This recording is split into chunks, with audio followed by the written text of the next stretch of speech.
Gọvanọ Anambra Steeti bụ Ọkammụta Chukwuma Soludo kwunwere ịdị uchu nke ọchịchị ya inwe njikọ aka n'ọrụ n'etiti ya na ndị ọrụ injinia n'ime steeti a iji wee gboo nsogbu ụlọ ọdịda nke na-adapụtaba n'ihi ndị adịgboroja nọ na ngalaba ọrụ ewumewu.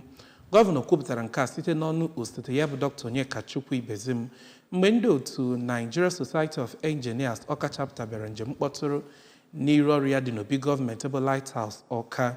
Onye nta akụkọ anyị Ịma Okonkwo ga-akụtọpụ akụkọ ahụ.